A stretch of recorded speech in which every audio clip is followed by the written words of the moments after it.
IVF చికిత్సలో 25% భారీ discount, free doctor consultation, free ultrasound scan, logo launch, Andro max advanced male infertility centre ను కూడా ప్రారంభించారు. ముఖ్యమంత్రి చంద్రబాబు నాయుడు అధ్యక్షతన ఈ రోజు కలెక్టర్ల సదస్సు జరుగుతుంది. ప్రస్తుతం ఇంకా కొనసాగుతూ ఉన్నటువంటి పరిస్థితి. ఈ కలెక్టర్ల సదస్సుకు సంబంధించి ముఖ్యమంత్రి చంద్రబాబు నాయుడు మాట్లాడుతూ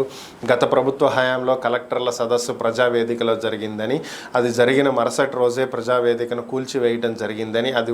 ఉంటే ఈరోజు కలెక్టర్ల సదస్సు అక్కడే ఏర్పాటు చేసేవాళ్ళమని, అయితే బయట ఎక్కడో ఏర్పాటు చేయటం ఇష్టం లేక సచివాలయంలోనే ఏర్పాటు చేయటం జరిగిందని, అధికారులు అందరూ సహకరించాలి అని చెప్పి ఆయన కోరటం జరిగింది ముందుగా. ఆ తర్వాత ఆయన మాట్లాడుతూ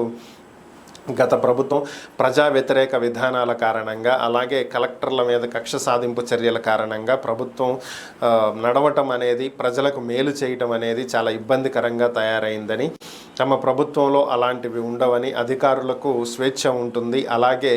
అధికారులు ప్రజలకు మేలు చేసేటువంటి అంశాల మీద దృష్టి సారించాలని, ప్రజలకు మేలు కలిగించేటువంటి నిర్ణయాలు తీసుకోవటంలో ప్రభుత్వానికి సహకరించాలని చెప్పి ఆయన కోరటం జరిగింది. 2029 నాటికి ఆర్థిక వ్యవస్థలో ఆంధ్రప్రదేశ్ ముందడుగు వేయాలని, 2047 నాటికి దేశంలోనే మొదటి స్థానంలో నిలబడేలాగా ప్రణాళికలు సిద్ధం చేస్తున్నామని, దీనికి కలెక్టర్లు అందరూ సహకరించాలని చెప్పి ఆయన కోరటం జరిగింది. గత ప్రభుత్వం ప్రజా వ్యతిరేక విధానాల కారణంగా రాష్ట్రం పూర్తిగా ప్రతిష్ట దిగజారిపోయిందని,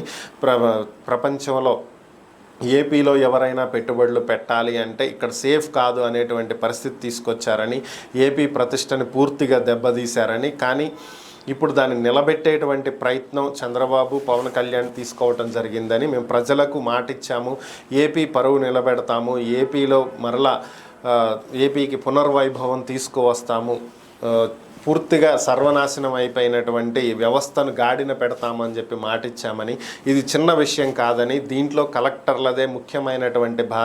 బాధ్యత కలిగి ఉందని, వారు ముందుకు వచ్చి చర్యలు తీసుకోవాలని, అంతా కలెక్టర్లతోనే నడుస్తుంది కాబట్టి కలెక్టర్లు సహకరిస్తే రాష్ట్రాన్ని త్వరలో గాడిన పెట్టడం అనేది ఈజీ అవుతుందని, కాబట్టి వారంతా సహకరించాలని చెప్పి ఆయన కోరటం జరిగింది.